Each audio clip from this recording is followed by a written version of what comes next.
안녕하세요. 오늘 우리는 잠시 멈춰 우리 자신과 우리 시대 교회의 모습을 조용히 돌아보는 시간을 갖고자 합니다.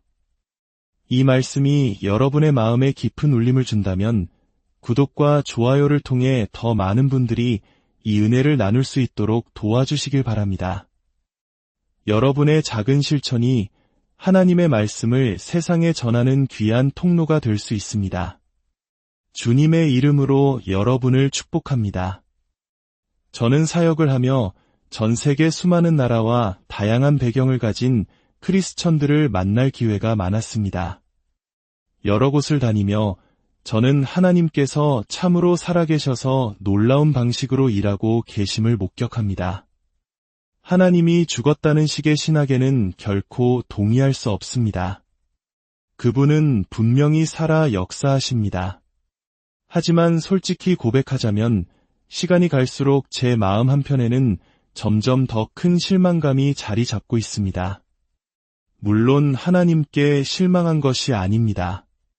저는 하나님께서 행하시는 그 모든 일들에도 불구하고 오늘날 우리가 맺고 있는 열매, 그 최종 결과물을 볼 때 깊은 안타까움을 느낍니다. 특히 미국과 같은 나라에는 스스로를 거듭난 크리스천이라고 부르는 사람들이 수천만 명에 이른다고 합니다. 한국 역시 전 세계가 주목하는 기독교 국가로 불릴 만큼 수많은 교회와 성도들이 있습니다. 그러나 이렇게 많은 수의 크리스천들이 과연 세상에 얼마나 선하고 의미 있는 영향력을 미치고 있을까요? 저는 우리가 세상에 보여주는 모습이 너무나 미미하고 초라하다고 생각합니다. 이 말이 마음 아프게 들릴지 모르지만 우리가 직시해야 할 현실일지도 모릅니다. 저는 오랫동안 이 문제의 근본 원인이 무엇일까 고민해왔습니다. 세례 요한이 예수님과 복음을 소개하며 외쳤던 말씀이 떠오릅니다. 이미 도끼가 나무 뿌리에 놓였으니 저는 이것이 바로 하나님의 방식이라고 믿습니다. 인간의 종교는 늘 분주하게 가지 몇 개를 쳐내는 데 그칩니다. 땀은 많이 흘리지만 근본적인 상황은 바뀌지 않습니다. 하지만 하나님께서 일하실 때는 다릅니다. 그분은 가지나 줄기에는 관심이 없으십니다. 그분은 곧장 뿌리로 가십니다. 뿌리가 해결되면 나무의 모든 문제는 저절로 해결되기 때문입니다. 그렇다면 우리 문제의 뿌리는 무엇이며 하나님께서는 그것을 어떻게 다루기 원하실까요? 얼마 전 저는 아주 흥미로운 자료를 하나 보게 되었습니다. 그것은 워싱턴의 한 시장 조사기관에서 발행한 완전히 세속적인 보고서였습니다. 거기에는 어떤 영적인 의도나 종교적인 동기도 없었습니다. 오직 돈과 이윤에만 관심이 있는 보고서였죠.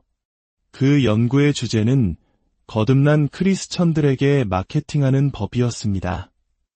수천만 명에 달하는 이 거대한 시장을 어떻게 공략할 것인가, 그들에게 물건을 사게 하려면 무슨 말을 하고 어떻게 접근해야 하는가를 분석한 것입니다. 보고서를 쓴 사람은 거듭난 크리스천들을 아주 면밀히 관찰한 것이 분명했습니다. 그는 멀리서 추측하는 것이 아니라 그들의 삶 깊숙이 들어와 본 사람처럼 보였습니다. 그런데 그 수 페이지에 달하는 보고서의 최종 결론은 충격적이었습니다.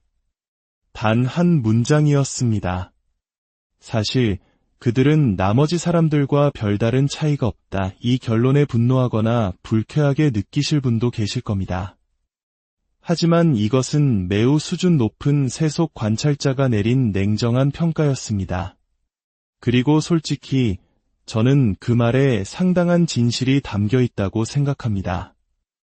오늘날 교회와 세상 사이에는 더 이상 의미 있는 차이가 존재하지 않는 것처럼 보입니다. 그래서 저는 하나님께서 주신 마음을 따라 세상, 십자가, 그리고 교회라는 큰 주제로 말씀을 나누고자 합니다. 저는 우리가 잃어버린 가장 중요한 한 가지 요소가 바로 십자가라고 믿습니다. 제가 영국 성공회 교회에서 자랄 때 저는 기독교에서 사용하는 여러 표준적인 표현들에 익숙했습니다. 기도서의 아름다운 언어들을 알고 있었죠. 그 당시 크리스천들을 위협하는 세 가지 주된 적이 있다고 배웠습니다. 바로 세상, 육신, 그리고 마귀였습니다. 지난 수십 년간 제가 해온 설교와 소위 은사주의 운동이나 오순절 운동이라 불리는 흐름 속에서 들어온 수많은 설교를 돌이켜보면 마귀에 대한 설교는 정말 많이 들었고 저 자신도 많이 했습니다. 육신에 대한 설교도 간간히 있었습니다. 하지만 세상에 대해서는 거의 아무것도 듣지 못했습니다. 저는 이것이 바로 오늘날 교회가 무력해진 이유를 설명하는 우리가 놓치고 있는 핵심이라고 생각합니다. 오래전 들었던 작은 비유가 하나 있습니다. 바다에 떠있는 배는 괜찮습니다. 하지만 배 안에 바닷물이 들어오는 것은 아주 잘못된 일입니다. 마찬가지로 세상 속에 있는 교회는 괜찮습니다. 하지만 교회 안에 세상이 들어오는 것은 치명적인 문제입니다. 만약 배 안에 바닷물이 너무 많이 차오르면 어떻게 될까요? 배는 가라앉고 말 것입니다. 저는 오늘날 교라는 배가 침몰 직전에 있을 만큼 위태롭다고 생각합니다. 그래서 새로운 사람이 교회에 들어오면 우리는 그저 배가 가라앉지 않도록 함께 물을 퍼내는 일에 그를 동참시킬 뿐입니다. 헌신적인 크리스천이 된다는 것이 그저 침몰하는 배에서 물을 퍼내는 사람이 되는 것과 같아져 버렸습니다. 오늘 저는 이 문제를 아주 근본적인 방식으로 다루어 보고자 합니다. 성경의 한 주제를 깊이 파고들어 전체적인 그림을 보는 것을 좋아하는데 오늘 바로 그 작업을 하려 합니다. 이 자리에 많은 분들이 각자의 필요를 가지고 오셨을 것입니다. 어떻게 아느냐고요? 우리 모두는 필요를 가진 연약한 존재이기 때문입니다. 그러나 제 경험과 관찰에 비추어 한 가지 말씀드리고 싶습니다.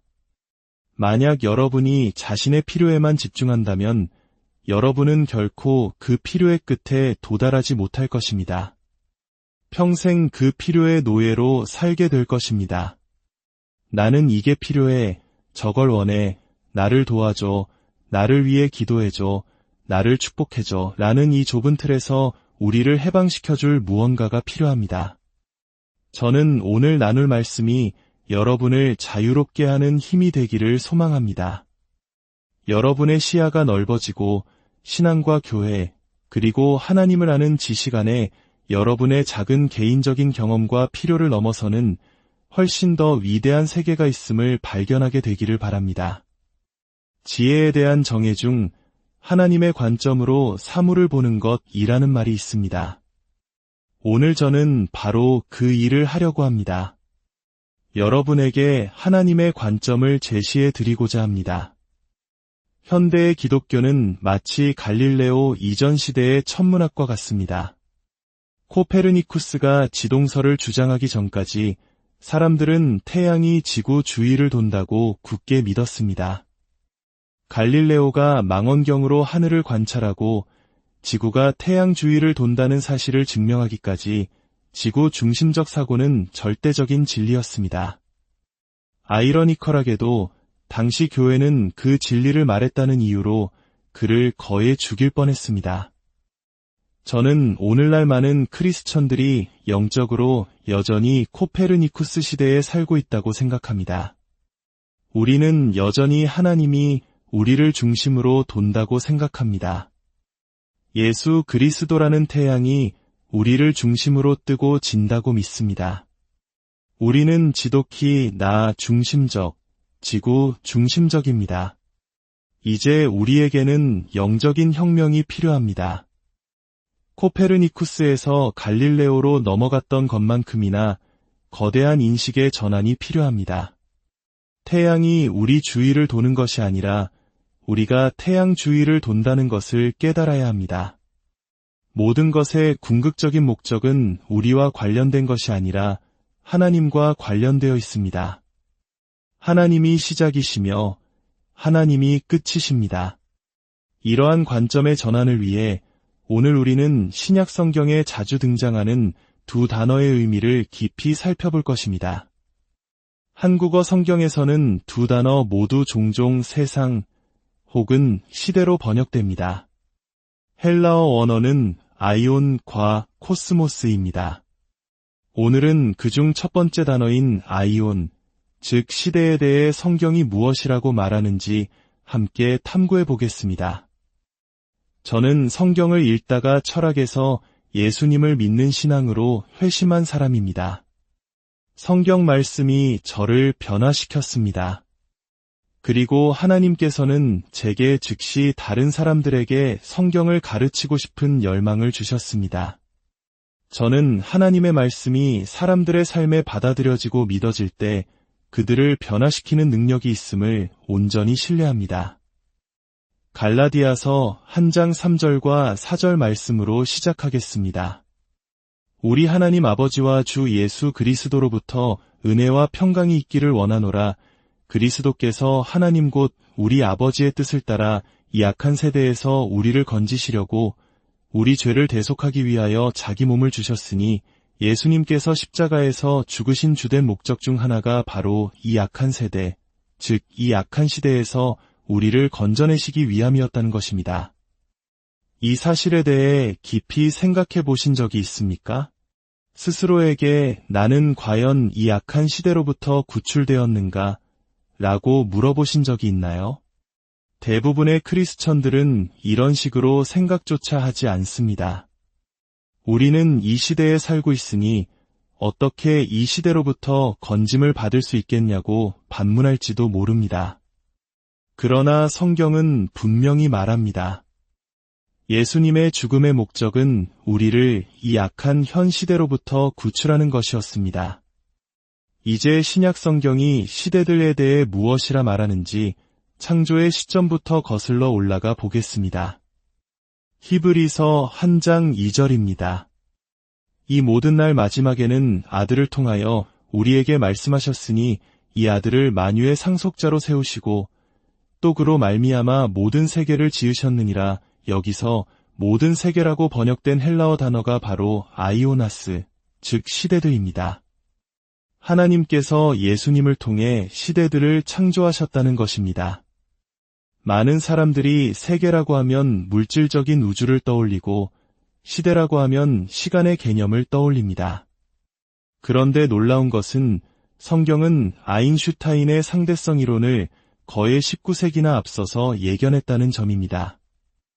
현대 물리학은 시간과 공간을 분리할 수 없는 시공간 연속체로 설명합니다. 히브리서 기자는 이미 19세기 전에 하나님께서 시간과 공간이 결합된 시대들을 창조하셨다고 기록한 것입니다. 더욱이 히브리서 11장 3절은 이렇게 말합니다. 믿음으로 모든 세계가 하나님의 말씀으로 지어진 줄을 우리가 아나니 보이는 것은 나타난 것으로 말미암아 된 것이 아니니라. 여기서도 세계는 시대들입니다. 보이는 모든 것, 우리가 진짜라고 느끼는 이 모든 물질 세계는 보이지 않는 것, 즉 하나님의 말씀으로부터 만들어졌다는 것입니다. 이는 보이지 않는 것이 궁극적인 실제이며 보이는 모든 것은 일시적일 뿐임을 말해줍니다. 이 사실 하나만으로도 우리의 가치관에는 엄청난 혁명이 일어나야 합니다. 성경은 더 나아가 시대는 세대들로 이루어져 있다고 말합니다. 그리고 더욱 놀라운 것은 시대들로 이루어진 시대가 있다는 것입니다. 즉 시대들의 시대, 상상조차 하기 힘든 영원의 개념입니다. 이 장엄한 표현, 세세토록 혹은 영원 무궁토록이라고 번역되는 시대들의 시대까지라는 구절은 성경에 여러 번 등장합니다. 요한계시록 1장 18절에서 부활하신 예수님은 말씀하십니다. 곧 살아있는 자라 내가 전에 죽었었노라 볼지어다 이제 세세토록 살아있어 원문은 시대들의 시대까지 살아있어입니다. 이 얼마나 영광스러운 선포입니까? 또한 요한계시록 11장 15절에서는 세상 나라가 우리 주와 그의 그리스도의 나라가 되어 그가 세세토록 왕 노릇하시리로다 라고 선포합니다. 주님께서는 시대들의 시대까지 통치하실 것입니다. 반대로 하나님의 심판 역시 영원합니다. 바벨론의 멸망에 대해 그 연기가 세세토록 올라가더라 라고 기록되어 있고, 마귀와 적그리스도 역시 세세토록 밤낮 괴로움을 받으리라 고되어 있습니다. 이 문제들은 결코 가볍지 않은 실로 엄중한 영혼의 문제입니다. 하지만 가장 좋은 소식은 아직 남아 있습니다. 요한계시록 22장 5절입니다. 다시 밤이 없겠고 등불과 햇빛이 쓸데없으니 이는 주 하나님이 그들에게 빛이심이라. 그들이 세세토록 왕 노릇하리로다. 그들이 누구일까요? 바로 우리이기를 소망합니다. 우리 함께 선포해 봅시다. 우리가 세세토록 왕 노릇하리로다. 아멘. 이제 더욱 놀라운 사실들을 말씀드리겠습니다. 신약 성경은 예수님께서 약 2000년 전에 구원자로 오셨을 때가 바로 시대들의 끝, 즉 시대들의 완성의 때였다고 말합니다. 히브리서 9장 26절입니다.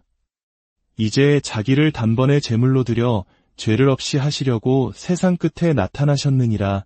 여기서 세상 끝은 시대들의 완성을 의미합니다. 예수님의 오심은 단지 우리 개인의 구원을 위한 사건을 넘어 하나님의 모든 시대에 걸친 목적들을 그 정점으로 이끄는 우주적인 사건이었습니다. 그런데 성경은 여기서 멈추지 않고 우리 자신에 대해 더욱 놀라운 사실을 말해줍니다. 고린도전서 10장 11절입니다. 또한 말세를 만난 우리를 깨우치기 위하여 기록되었느니라. 여기서 말세는 시대들의 끝들을 의미합니다. 시대들의 끝들이 바로 우리에게 임했다는 것입니다. 이것은 우리를 지극히 중요한 존재로 만듭니다. 하나님의 영원한 목적의 전개가 어떤 의미에서는 우리에게 달려있다는 뜻입니다. 결코 자신을 하찮게 여기지 마십시오. 우리는 하나님의 영원한 계획의 중심에 서 있습니다. 이 사실을 진정으로 깨닫는다면 우리는 결코 게으르고 하찮은 인생을 살 수 없을 것입니다.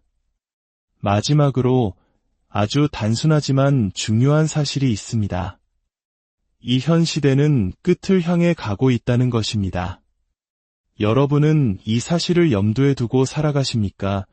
아니면 이 시대가 영원히 계속될 것처럼 살아가십니까? 신약 성경은 수없이 많이 이 현 시대가 끝날 것이라고 경고합니다. 마태복음 13장에서 예수님은 추수 때, 즉 이 시대의 끝에 악한 자와 의로운 자가 분리될 것이라고 말씀하셨습니다. 마태복음 24장에서 제자들은 예수님께 주의 임하심과 세상 끝에는 무슨 징조가 있사오리이까 라고 물었습니다. 그리고 마태복음의 마지막 구절에서 예수님은 약속하십니다. 볼지어다 내가 세상 끝날까지 너희와 항상 함께 있으리라. 만약 여러분이 이 시대가 결코 끝나지 않을 것처럼 살고 있다면 여러분의 삶의 방식을 조정해야 합니다. 여러분은 거짓된 세계관 위에 서 있는 것이며 여러분의 가치와 우선순위는 잘못된 것입니다. 오늘 말씀을 통해 우리는 자신의 작은 문제와 필요라는 좁은 시야에서 벗어나 하나님의 광대하고 영원한 관점으로 우리 자신과 시대를 바라보게 되었습니다. 우리는 무작위의 시간 속에 던져진 미미한 존재가 아닙니다. 우리는 시대들의 끝을 만난 하나님의 영원한 계획의 중심에 서 있는 소중하고 중요한 존재입니다. 우리의 남은 삶이 이 장엄한 부르심에 합당한 삶이 되기를, 우리의 모든 순간이 영원을 준비하는 거룩한 시간이 되기를 주님의 이름으로 축복합니다.